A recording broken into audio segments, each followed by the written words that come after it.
This is a much greater discussion throughout the community, and for more on this, let's welcome in our Lisa Adams. She too was on the scene throughout the day. And Lisa, as you watched this unfold and you talked with family members, what did you hear? Well, I heard a lot, and apparently a lot of students saw a lot. Even though it was first period here, there were some life skills and autistic support students in the hallway. They call it the 300s hallway, right where the shooting happened. And a couple of moms who actually came back after drop-off because of a kid who was jumped before school outside of the building, and they wanted to report that. Well, they happened to be right there when the shots rang out. Every law enforcement agency in Erie County surrounded Erie High, many with weapons at the ready, as police and school officials began releasing students from lockdown room by room. Buses and anxious parents waiting on the outside to meet them. Two moms who had gone into the school office because of an assault that happened outside before school found themselves right in the middle of it when the shots were fired. A panic. It was chaos. Kids were running. There was screaming. We just heard gunshots. So I grabbed as many kids as we could, and another parent was with me of my son's friends. Just grabbed as many kids as we could and went into the first store. And we just heard quite a few gunshots, I'd say maybe 5, 6, and people just started running in every direction. We grabbed the kids that were near us and went for the first open door. Got locked in there. We, me and another mother, slammed whatever we could up against the doors, made all the kids get down that were in there with us, made everybody get quiet. We had a kid pass out on us. It was terrifying.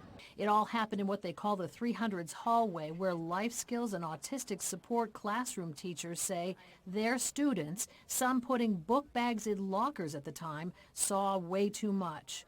Tony Howes is one mother very happy to be reunited with her son after hearing from him during lockdown.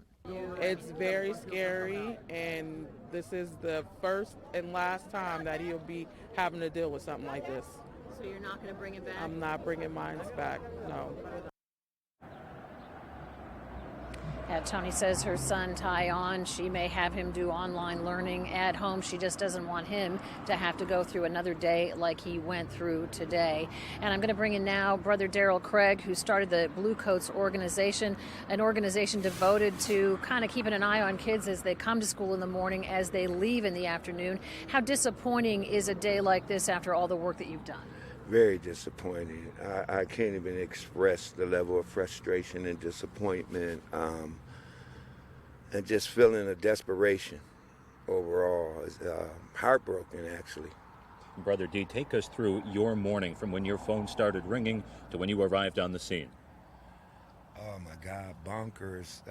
As I told Lisa earlier, we were in the middle of some training, a meeting, having just left the school. I think last two guys, Brother Dave and Brother Alex, had just did a hall walk, which we do every morning.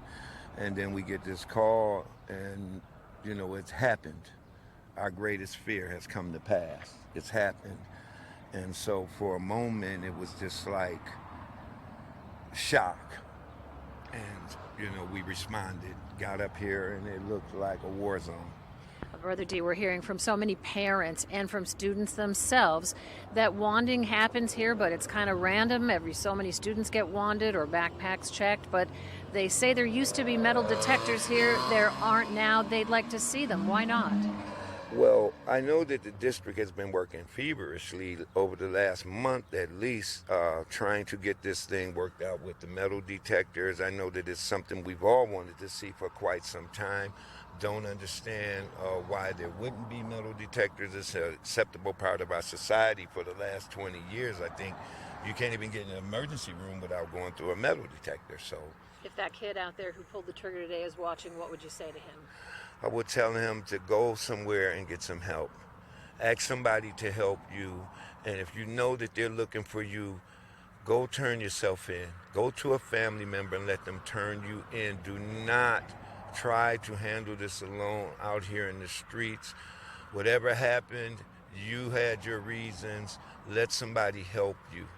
Please, let somebody help you. If a family member is listening, you know eventually that this thing could possibly end bad. Let's not take a bad situation and make it worse.